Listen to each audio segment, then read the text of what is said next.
Hello everyone, कैसे हैं बच्चों आप सभी। तो बच्चों आज हम बात करने वाले हैं द्रव्य तरंगों की अवधारणा, डी ब्रोगली की परिकल्पना। द्रव्य तरंगों की अवधारणा डी ब्रोगली ने दी थी। लेकिन डी ब्रोगली का हम डी ब्रोगली की परिकल्पना इसको क्यों कह रहे हैं, क्यों हम इसको कोई सिद्धांत नहीं कह रहे हैं, क्यों हम उसकी अवधारणा नहीं कह रहे, क्यों हम उसकी थ्योरी नहीं कह रहे हैं। क्योंकि वो जो डी ब्रोगली ने केवल सजेशन दिया था, केवल और केवल सजेशन दिया था। और वो सजेशन था, क्या था सजेशन, कि जैसे हम बात करें, हमने इस चैप्टर में अभी तक क्या पढ़ा है कि जो तरंग होती है बच्चों, वो कण के रूप में भी संचित होती है। यानी तरंग की कौन सी प्रकृति होती है बच्चों, द्वैत प्रकृति होती है। कण, जैसे कण की बच्चों में बात कर लेता हूँ, इलेक्ट्रॉन। तरंग का मतलब क्या होता है बच्चों, विकिरण, अपने पास में तरंग यानी विकिरण। तो अभी तक इस चैप्टर में हम आपको क्या सिखा रहे थे, प्रकाश विद्युत प्रभाव में हमने यही सिखाया है कि तरंग प्रकृति देने पर वहां कण भी आते हैं। अर्थात अपने पास में तरंग प्रकृति द्वैत प्रकृति रखती है। एक तरंग खुद अपना पास होता है और एक कण भी वो अपने पास रखता है। यानी ये कह सकते हैं कि जब भी तरंग संचित होती है तो वो कणों के रूप में भी रहती है, फोटोन के रूप में भी रहती है। अर्थात तरंग की, विकिरण की द्वैत प्रकृति होती है। ये चीजें हमने पढ़ ली। तो डी ब्रोगली ने, जितने भी साइंटिस्ट थे जो ये कहना चाह रहे थे कि तरंग का द्वैत प्रकृति होता है, तो डी ब्रोगली ने क्या कहा कि जैसे मान लो ये कण है, ये कण है बच्चों, और ये कण मान लो होता है वो इलेक्ट्रॉन अपने पास है। तो वो ये कहना चाह रहे थे ये जो कण होते हैं ये भी क्या करते हैं बच्चों, तरंग प्रकृति रखते हैं। ये कण भी तरंग प्रकृति रखते हैं। जब जैसे मान लो इलेक्ट्रॉन है, इलेक्ट्रॉन का स्पीड यदि आप बहुत ज्यादा कर दे, तो ये बच्चों तरंग प्रकृति के गुणधर्म को भी बताने लग जाते हैं। यानी वो ये कहना चाह रहे थे, क्योंकि इस चैप्टर का नाम क्या है बच्चों, द्वैत प्रकृति। किस किस की, रेडिएशन की, तरंग की और कण की। तो अभी तक तो हम ये पढ़ चुके हैं कि तरंग का अपने पास में कण प्रकृति भी होता है। लेकिन डी ब्रोगली ने ये कहा, ये सजेशन लोगों को दिया, हालांकि डी ब्रोगली इसको प्रूफ नहीं किया था, लेकिन डी ब्रोगली ने क्या कहा कि जिस प्रकार आप तरंग की कण प्रकृति मानते हैं, वैसे जो कण होते हैं वो भी तरंग प्रकृति रखते हैं। और जैसे मान लो कि इलेक्ट्रॉन है, उसका स्पीड बहुत ज्यादा है, तो वो आगे जाकर तरंग प्रकृति भी शो करता है, यानी तरंगों के रूप में आगे संचरित होता है। लेकिन इस बात को उन्होंने सजेशन दिया, कोई एक्सपेरिमेंट नहीं किया उस चीज पर। लेकिन कि तरंग कण प्रकृति यानी जो कण होते हैं वो तरंग प्रकृति रखते हैं। तो कणों की तरंग प्रकृति को बताने के लिए बच्चों इसी चैप्टर में हम डेविसन एवं जर्मर का प्रयोग पढ़ेंगे। किसका प्रयोग पढ़ेंगे, डेविसन एवं जर्मर का प्रयोग पढ़ेंगे। डेविसन एवं जर्मर के प्रयोग के द्वारा बच्चों किसकी पुष्टि की गई है, कणों के तरंग प्रकृति की पुष्टि की गई है। उस एक्सपेरिमेंट में, उस प्रयोग में अधिक स्पीड का इलेक्ट्रॉन लेकर, डेविसन एवं जर्मर के प्रयोग में अधिक स्पीड का इलेक्ट्रॉन लेकर बच्चों क्या किया गया है, प्रूफ किया गया है। कौन सी प्रकृति को, विवर्तन को प्रूफ किया गया है। और विवर्तन बच्चों केवल और केवल तरंग प्रकृति को ही दर्शा सकता है, या ये कह सकता है कि तरंग प्रकृति जो होती है प्रकाश की, वही विवर्तन को बता सकती है। वही अपने पास क्या कर सकती है बच्चों, विवर्तन को बता सकती है। तो डेविडसन और जर्मन ने, बाद में जेपी थॉमसन, बहुत सारे साइंटिस्ट ने प्रूव कर दिया था कि वास्तव में अपने पास में जो इलेक्ट्रॉन होता है वो तरंग प्रकृति दर्शा रहा है। अर्थात वहाँ प्रूफ हुआ कि इलेक्ट्रॉन यानी कण जो होते हैं वो कौन सी प्रकृति रखते हैं, अपने पास तरंग प्रकृति रहते हैं। यही डी ब्रोगली की अवधारणा थी कि जिस प्रकार तरंगों की कण प्रकृति अर्थात द्वैत प्रकृति होती, इस प्रकार कणों की भी यही द्रव्य तरंगों की अवधारणा। द्रव्य का मतलब क्या होता है, वो जो पदार्थ यानी कण, और कण कौन सी प्रकृति रखता है, तरंग प्रकृति भी रखता है। तो कण तरंग प्रकृति भी रखता है, ये बताने वाले साइंटिस्ट कौन थे, डी ब्रोगली थे, और बाद में इस चीज को प्रूफ भी कर दिया गया था। तो डी ब्रोगली की यही अवधारणा है कि कण जो होते हैं, जो पदार्थ होते हैं, वो भी द्वैत प्रकृति रखते हैं। एक तो खुद अपने पास वो कण के रूप में होते हैं, और जब आगे संचित होते हैं तो वो तरंगों के रूप में भी रहते हैं। ये डी ब्रोगली की अवधारणा थी, और इस अवधारणा के बेसिस पर इन्होंने कुछ बातें बताई कि जो कण होते हैं जो कण होते हैं ये कण अपने पास में, ठीक है, और ये जब संचित होते हैं किस रूप में होते हैं, तरंग के रूप में संचित होते हैं। मैं मान लेता हूं कि बच्चों इसका संवेग क्या है, p है, इसका संवेग क्या है, p है। तो इन्होंने क्या कहा कि ये जो तरंग होती है जो कण के द्वारा बनती है, ये इसका जो तरंग दैर्ध्य होता है वो संवेग के क्या होता है, व्युत्क्रमानुपाती होता है। यानी इन कणों की तरंगों की जो तरंग दैर्ध्य होती है वो इनके संवेग के क्या होती है, व्युत्क्रमानुपाती होती है। अर्थात यहाँ एक कांस्टेंट का यूज हम कर रहे हैं, क्या कांस्टेंट लगा है बच्चों, h, और h यहाँ क्या होता है, प्लांक नियतांक होता है। h यहाँ प्लांक नियतांक होता है, तो लैम्डा बराबर क्या हो गया, h/mv। यानी इन्होंने इन कणों की, ये जो कण है जो आगे जाकर तरंग प्रकृति बताते हैं, ये इनकी तरंग दैर्ध्य भी इन्होंने डिफाइन करके बताई। इन्होंने कहा कि जिन कणों का द्रव्यमान कम होगा उनकी तरंग दैर्ध्य क्या होती है, वो जो अधिक होती है। देख सकते हो, वो तो लैम्डा और m एक दूसरे के व्युत्क्रमानुपाती है अपने पास में, और जिन कणों का द्रव्यमान अधिक होता है उनकी तरंग दैर्ध्य क्या होती है, कम होती है।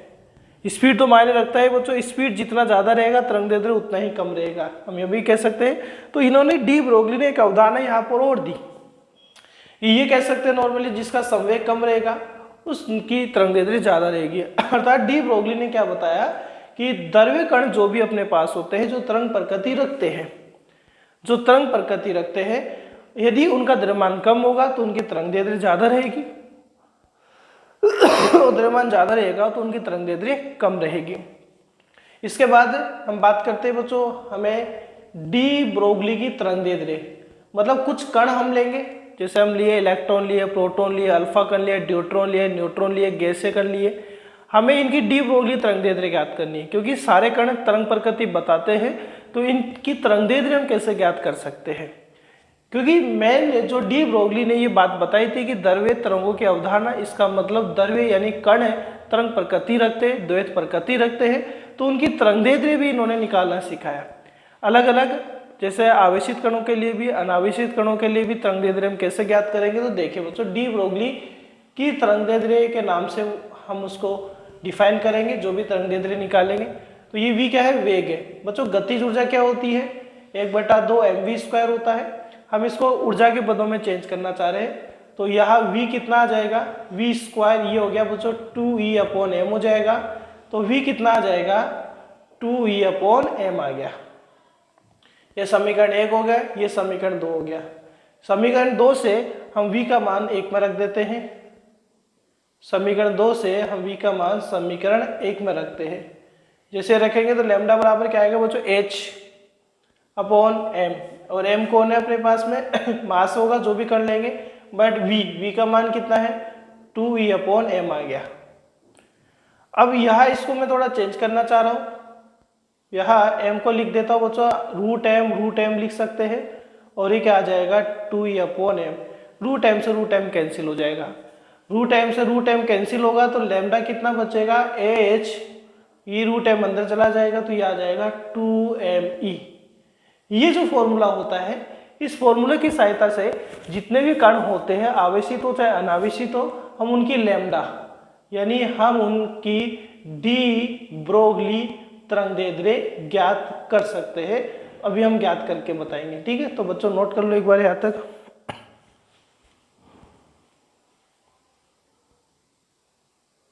हो गया नोट। तो देखते हैं बच्चों नेक्स्ट टॉपिक, हम डी ब्रोगली तरंग दैर्ध्य ज्ञात करेंगे कुछ कणों के बारे में। डी ब्रोगली तरंग दैर्ध्य, सबसे पहले हम लेते हैं बच्चों इलेक्ट्रॉन की डी ब्रोय या डी ब्रोगली तरंग दैर्ध्य वेवलेंथ, ठीक है। देखो कैसे ज्ञात करते हैं। अब ये फॉर्मूला क्या पढ़ा बच्चों, लैम्डा h/2me, ये फॉर्मूला हमने पढ़ा है। अब h बच्चों कांस्टेंट होता है, फिक्स होता है। m देखो क्या होगा, या m क्या होगा बच्चों, मास ऑफ इलेक्ट्रॉन होगा, और मास ऑफ इलेक्ट्रॉन 9.1 गुणा 10 की घात minus 31 kilogram. Mass of electron 9.1 into 10 to power minus 31 kg। E electron देखो बच्चों आवेशित कण है, और आवेशित कण में ऊर्जा क्या होती है QV, या Q क्या है आवेश होता है, और V क्या होता है बच्चों यह विभव होता है। तो यहाँ क्या हो जाएगा Q यानी 1.6 गुणा 10 की घात माइनस 19, और ये V आ गया क्योंकि V हमें नहीं पता। तो लैम्डा इलेक्ट्रॉन कितना रहेगा H यानी 6.62 into 10 to power minus 34 Planck नियतांक होता है, डिवाइड 2, ये 2 मास ऑफ इलेक्ट्रॉन 9.1 गुणा 10 की घात माइनस 31 गुणा ई का मतलब Q यानी ये रहा 1.6 गुणा 10 की घात माइनस 19, और V आ गया। इसको जब हल करते हैं तो ये आता है तो 12.27 बटा अंडर V और एंगस्ट्रॉम। तो ये मान आपको याद रखना पड़ेगा भाई। तो आपको विभव दिया जाए तो हम इलेक्ट्रॉन की डी ब्रोगली तरंगदैर्ध्य ज्ञात कर सकते हैं। कई बार बच्चों हमें संवेग, क्योंकि हमें डी ब्रोगली के अवधारणा के अनुसार ये वैसे किसके बराबर है H/P के ही बराबर है। तो कई बार हमें इलेक्ट्रॉन का इनका संवेग भी पूछ लेता है, तो हम संवेग जैसे ऊर्जा दी मास हमें दे दिया, तो हम संवेग कैसे फाइंड कर सकते हैं भाई, ये P किसके इक्वल हो गया √2me के इक्वल आ रहा, तो संवेग √2me भी होता है। अब हम बात करते हैं प्रोटॉन के बारे में। हम प्रोटॉन की डी ब्रोगली तरंगदैर्ध्य ज्ञात करते हैं, तो फॉर्मूला वही रहेगा। देखो मास क्या हो जाएगा बच्चों, मास प्रोटॉन का मास लेना पड़ेगा 1.67 गुणा 10 की घात माइनस 27 किलोग्राम। इसके बाद ऊर्जा तो आवेश, क्योंकि प्रोटॉन आवेशित कण है, तो आवेशित कण की ऊर्जा तो Q भी रहेगी, Q यानी 1.6 into 10 to power minus 19 V। So lambda proton का कितना होगा 6.62 गुणा 10 की घात माइनस 34 अपॉन √2me।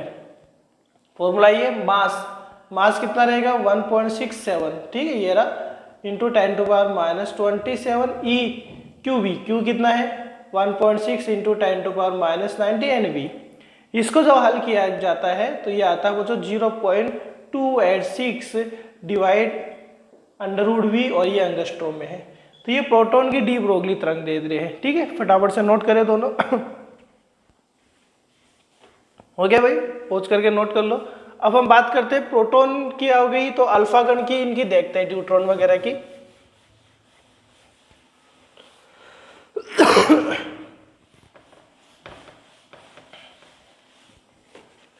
कुछ ज्यादा खास नहीं है बच्चों, एक ही फॉर्मूले का यूज करना है, और इसी फॉर्मूले की सहायता से हम किसी भी कण की, चाहे वो आवेशित हो चाहे अनावेशित हो, हम डी ब्रोगली तरंगदैर्ध्य ज्ञात कर सकते हैं।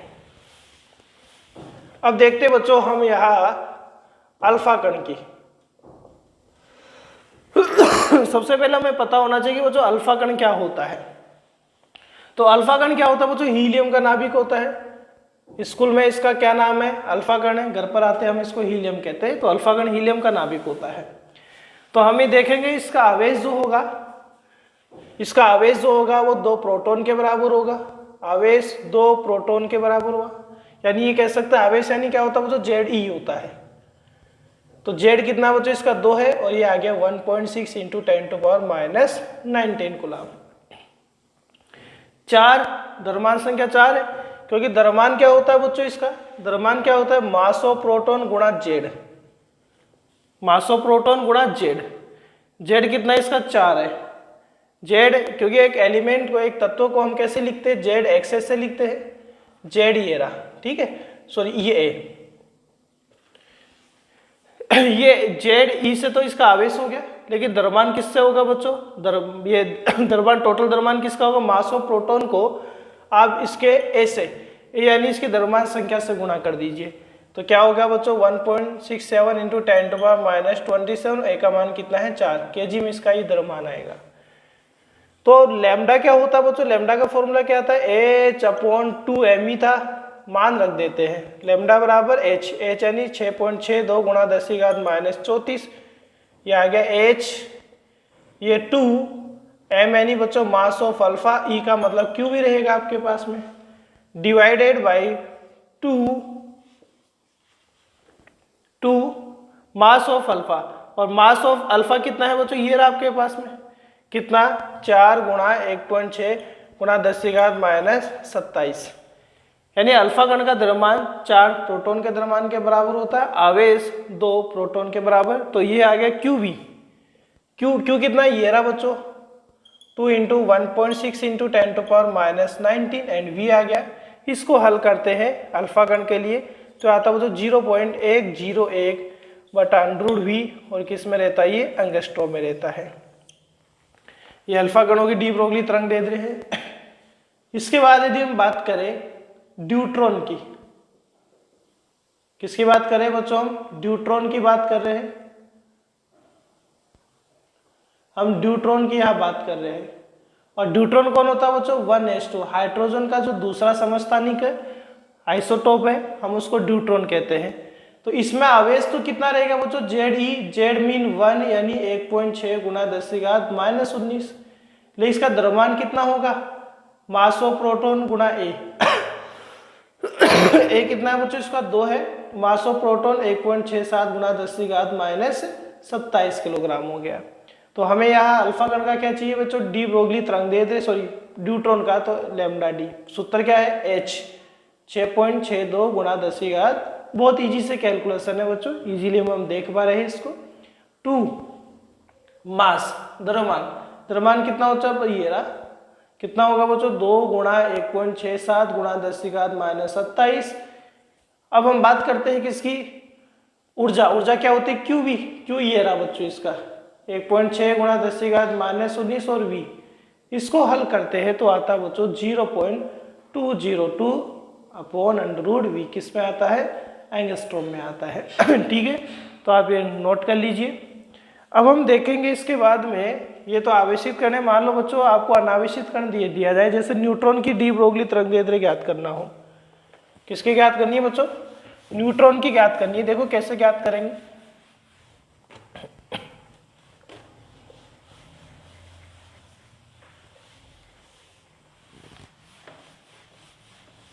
न्यूट्रॉन की डी ब्रोगली तरंग दैर्ध्य ज्ञात करनी है हमें, है ना।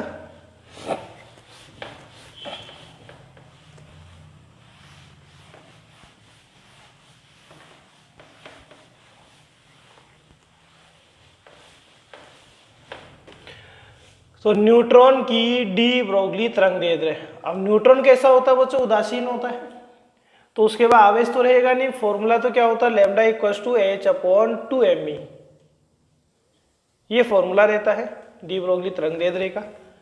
अब m तो पता है बच्चों, मास ऑफ न्यूट्रॉन जो होता है प्रोटॉन के बराबर ही लेते हैं। न्यूट्रॉन का द्रव्यमान हम प्रोटॉन के द्रव्यमान के बराबर लेंगे 1.67 गुणा 10⁻⁻27 किलोग्राम। लेकिन E जो होगा E इसके अंदर QV नहीं होता, Q इंटू V नहीं होता, क्योंकि अनावेशित कण है। अनावेशित कणों में बच्चों तापीय ऊर्जा पाई जाती है, और तापीय ऊर्जा क्या होती है 3/2 kT होती है। ये याद रखना पड़ेगा। ये जो भी अपने पास में अनावेशित कण हम लेंगे उनमें कौन सी ऊर्जा लेंगे बच्चों तापीय ऊर्जा लेंगे, और तापीय ऊर्जा क्या होती है 3/2 kT होती है। जहाँ K वोल्टेज मान नियतांक होता है बच्चों, K यहाँ वोल्टेज मान नियतांक होता है, और इसका मान भी होता है 1.38 गुणा 10⁻⁻23 जूल प्रति केल्विन, और यहाँ T क्या होता है तापमान होता है। T क्या होता है बच्चों अपने पास तापमान होता है। अब ये मान यहाँ रखना पड़ेगा, तो लैम्डा बराबर क्या आएगा बच्चों H अपॉन क्या आएगा 2m, m mass of neutron रहेगा। E यहाँ क्या है E कितना रहेगा तापीय ऊर्जा 3/2 kT रहेगा, 2 से 2 कैंसिल होगा, तो लैम्डा यानी क्या आएगा H यानी 6.62 गुणा 10⁻⁻34 रहेगा। फिर देखिए बच्चों 3 मास ऑफ न्यूट्रॉन 1.67 गुणा 10⁻⁻27, K क्या होता है बच्चों 1.38 गुणा 10⁻⁻23, और ये टेम्परेचर T रहेगा। इसको जब हल करेंगे बच्चों हम, ठीक है न्यूट्रॉन के लिए हल करते तो आता 30.835, और डिवाइड बाय रूट में इसमें कौन बचेगा टेम्परेचर बचेगा, तापमान, तो ये एंगस्ट्रॉम में आ जाएगा। तो ये न्यूट्रॉन की डी ब्रोगली तरंग दैर्ध्य होती है। अनावेशित कणों के लिए हमें तापीय ऊर्जा 3/2 kT काम लेनी है। इसके बाद करें बच्चों हम गैसीय कणों की बात करते हैं। गैसीय कणों के लिए तो बच्चों गैसीय कण भी अनावेशित यदि गैसीय कण हम लेते हैं, अनावेशन की हम बात कर रहे हैं, तो गैसीय कणों के अंदर भी क्या रहता है देखिए यार, यही थोड़ा सा चेंज करके बता रहा हूँ। गैसीय कणों की यदि मैं बात कर रहा हूँ, यही बात कर रहा हूँ गैसीय कणों की, लैम्डा इक्वल्स टू क्या आएगा बच्चों H2M। M क्या होता है बच्चों अपने पास द्रव्यमान होता है, और यहाँ द्रव्यमान जो होगा वो गैसीय कणों का क्या होगा अणुभार रहेगा, यानी यह गैसीय कणों का M, और M क्या रहेगा बच्चों अणुभार रहेगा अपने पास में, या N क्या रहेगा अणुभार रहेगा। फिर हम बात करते हैं बच्चों E की, तो E क्या रहेगा गैसीय कणों का 3/2 kT ही रहेगा, ठीक है, क्योंकि अलग अलग गैस के लिए द्रव्यमान यानी अणुभार अलग अलग रहेगा। और इसी तरीके से K, यानी हम बात करें कि गैसीय कणों में भी हमें कौन सी ऊर्जा लेनी है बच्चों तापीय ऊर्जा ही लेनी है, तो 2 से 2 कैंसिल हो जाएगा। तो गैसीय कणों का डी ब्रोगली तरंग हम कैसे निकालेंगे AH, और ये क्या आ जाएगा 3 स्मॉल m kT आ जाएगा। और ये कौन है बच्चों अपने पास स्मॉल m अणुभार रहेगा, के या वही अपने पास क्या रहने वाला है वोल्टेज मान नियतांक रहने वाला है, T तापमान रहने वाला है। तो हम गैसीय कणों का भी क्या ज्ञात कर सकते हैं डी ब्रोगली तरंग ज्ञात कर सकते हैं। भाई नोट करें आप फटाफट। तो ये अपने पास में बच्चों क्या है डी ब्रोगली की अवधारणा और डी ब्रोगली तरंग आज हमने पढ़ी है। अब हमें नेक्स्ट क्लास में डेविडसन और जर्मर के प्रयोग से डी ब्रोगली की जो अवधारणा है जिसके बेसिस पर यह बताया गया है कि कण तरंग प्रकृति भी रखते हैं, कणों का भी द्वैत प्रकृति होता है, हम उसको प्रूव करेंगे और हाइजेनबर्ग की अनिश्चितता का सिद्धांत भी पढ़ेंगे। फिर अपने पास ये चैप्टर खत्म हो जाएगा। ठीक है, तो नोट कर लीजिए। थैंक यू बच्चों, पढ़ते रहिए। बेस्ट ऑफ लक बच्चों।